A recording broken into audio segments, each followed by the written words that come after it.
authorities banned all music on public transport, and in June passed a bill imposing their version of Sharia law. They also planned to create a morality police, which would enforce the mandatory veiling of girls over 12. Why did you speak English? You could have said the same thing in Urdu. I wanted to show that those who present the Sharia can speak English too. We inherited this culture 1,400 years ago from our Prophet as a complete way of life. Allah has given us a comprehensive religion, so we don't need to follow the West.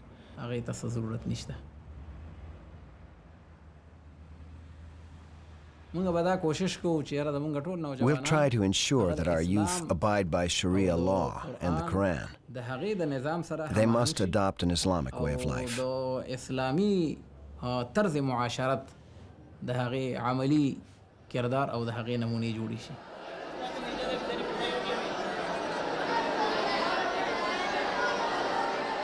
The lifeblood of this conservative movement comes from the network of religious schools called madrasas, many funded by money from Saudi Arabia.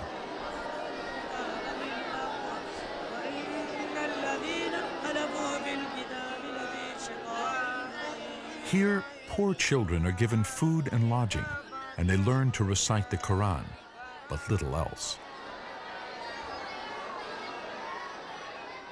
From the age of 6, boys live here and train to become religious teachers, or mullahs. Since the 1980s, some madrasas have provided willing soldiers for Islamic holy wars, from Afghanistan to the Kashmir region that Pakistan and India dispute. The madrasas remain fertile ground for militant Islam. Children, read loud and clearly. Come on, I want to hear you. Come on, get on with it.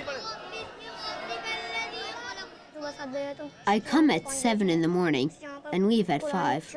I came here to memorize the Quran. Did anyone beat you or force you to come here?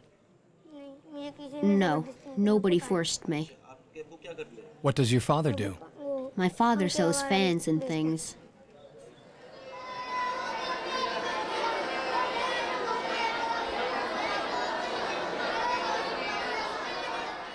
My father killed 5 people.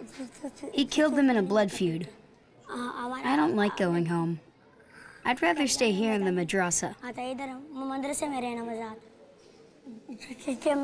When I speak normally, I stutter.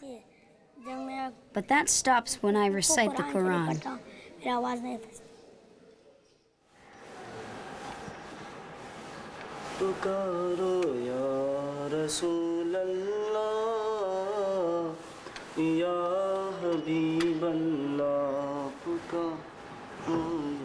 The young students are encouraged to sing devotional songs, but this is not considered music. Muhammad Tanzil, who now regularly leads prayers, is one of the new generation of middle-class young men drawn to the madrasa's simple and devout life. I've always longed to be a good Muslim and wanted to study Islam.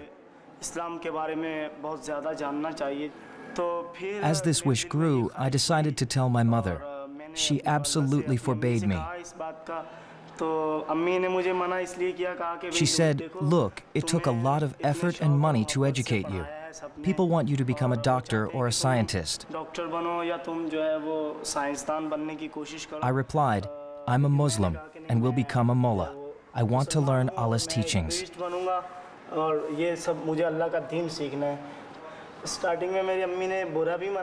At first, my mom was angry, and while she was praying, she hit me with her shoe.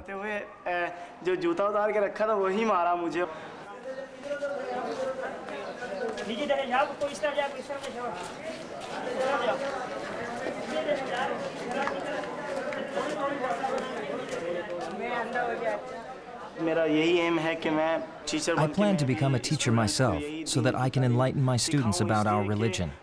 So even though the world is headed towards imminent doom, our religion promotes a message of hope and peace which can be spread throughout the world. The media has spread vulgarity through film and other things into our society. This has corrupted our community. Today, every Muslim child wanders around humming music when they should be listening to the call for prayer or reciting the Quran. Our youth has really strayed.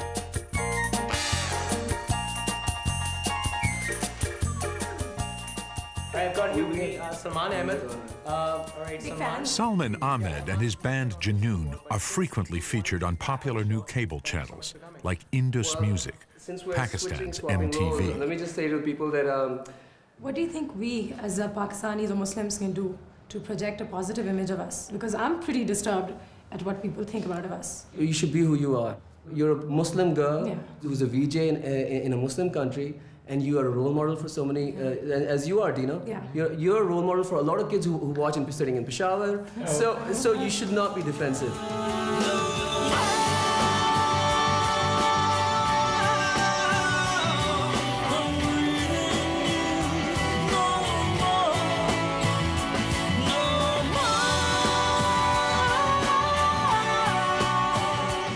I started on this sort of quest.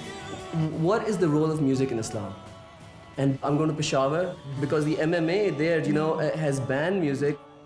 Where is this bullshit coming from? This bus is full. How are you, okay? Even in conservative Peshawar, Salman is famous.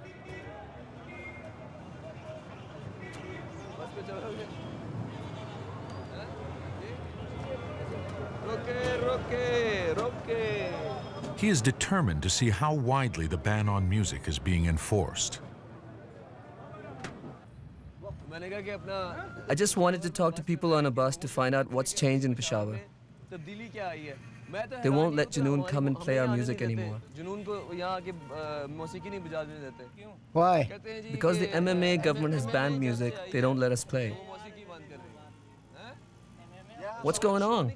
Why has the MMA banned music? Yeah, things go on. The mullahs still listen to music themselves. Really? They listen to music, but they don't let others listen to it. Why? I don't know.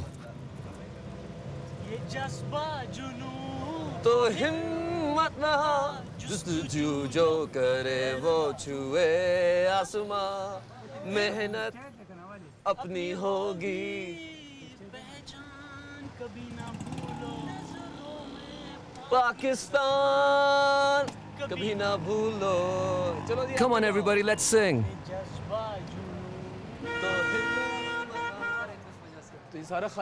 Why are all of your shelves empty? The shop next door said it's because of the ban. Is that right? Yes, that's right. It's the ban. Although the music store has cleared its shelves, Salman can still buy CDs of local music from under the counter. Has this ban affected your business? Yes, the ban is still on. Don't you say anything? Who should we complain to? Tell the government. They don't listen. Have you complained? Yes, of course we have. We even went on strike. You went on strike? And what did they say? The local government tells us to close down and that they'll give us other jobs. They told you to close the shop, and what will they give you? Yes, they said we could do any job we like, but we have to stop this business because we sell obscenity. Obscenity? What obscenity? We don't sell anything obscene. We don't have anything vulgar here. Salman goes to the Dabgari Bazaar, the traditional street of musicians. One of Peshawar's most famous singers, Gulzar Alam, has also been hit by the crackdown. I've heard that the musicians